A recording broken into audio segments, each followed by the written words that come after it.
Detectives from the Directorate of Criminal Investigations are working around the clock to unravel the mystery and motives behind the killings that took place in Buruburu along Jogoo Road here in Nairobi.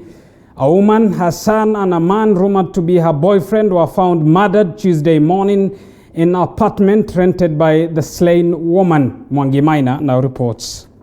Wednesday evening, and detectives from the Directorate of Criminal Investigations were combing through the house of 34-year-old slain Charity Cheboy, who was murdered alongside her 8-year-old son Alan Kipngetich, and a man identified as Kevin, a university student believed to be Charity's boyfriend. Neighbors and residents of government quarters along Jogoo Road remained dumbfounded on the happenings of yesterday morning when the three bodies were discovered. Residents say the last time they saw Charity, her son and Kevin alive, was on Saturday afternoon. The son was playing outside here with his friend. And even, unajua, you know these greetings that we use in the hood, gota, gota. So I goted to them and I reminded them that you should sanitize. You see, I removed my sanitizer and I sanitized them. Joseph Otieno, a shopkeeper just outside a dozen block of apartments where Charity used to stay, remembers too well when Mary Immaculate Educational Center school bus, where Alan was schooling as a grade 2 pupil, came to pick him for 2 consecutive days without him showing up or a word from his mother. This prompted the school's administration to phone Charity's husband since her phone was not going through. Hata hiyo Jumatatu nilisikia kama nimekaa hapo kwa duka yangu, nilisikia gari kihut ikipiga honi mara mingi sana wakiita mtoto, lakini hakuonekana. Mwishowe wakaenda. Sasa hiyo gari na hut ni gari ya shule ama gari ya shule yenye inamchukuanga, wanachukuliangwa na gari pale.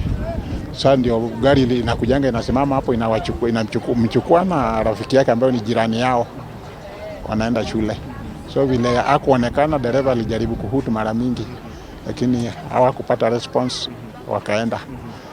Kulifika jana pia wakakuja wakasimama, hawakuona mtoto, wakaenda.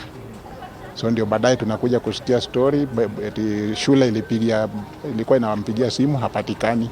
Simu inalia lakini haichukuliwi. A mission to establish the whereabouts of Charity and his son led his husband and neighbors to Charity's apartment, where they used a ladder to access the house through a window, only to find her body and that of her son lying lifeless on the floor. Later, they would discover Kevin's lifeless body in the bathroom with his hands and legs tied up. Unaona labda ni mtu alikufa 2 days ama 1 day before. Juu mwili ulikuwa imeanza kuharibika. So at least hata ilikuwa scary.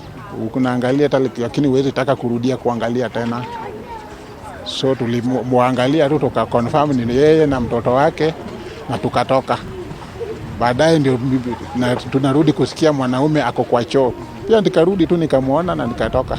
Homicide detectives are piecing information to unravel the motive and the events that led to the murders of the three and the people behind the killings. Neighbors say Charity introduced Kevin as her cousin and was a frequent visitor at the apartment. They say he would spend at Charity's apartment even months. According to the neighbors, he was an outgoing yet a silent individual. Charity's husband showed up once in a while, and even when he did, not so many got to see him. Sasa ni mtu alikuwa anakujanga, anaweza kuja anakaa na yeye hata mwezi moja, anarudi anaenda. Anaweza disappear pia kama 1 month, 2 months, anakuja tena. Anaweza kaa hata miezi 2, 3 tena anaenda. Hivyo ndio vile nimekuwa nikiwaona pamoja. Baba wa huyu mtoto, labda huyo alikuwa anakuja hapa frequently ama yeye alikuwa anakuja hapa wakati gani? Sikuwa namjua vizuri. Ambapo hata ni gari tu nilikuwa naona gari imekuja imesimama hapo na anakuja anatoka anaenda. So hata kujua ni ndio baba ya mtoto ni Charity mwenyewe aliniambianga huyo ndio baba ya mtoto, lakini mwanaume mwenyewe mimi sikumjua personally.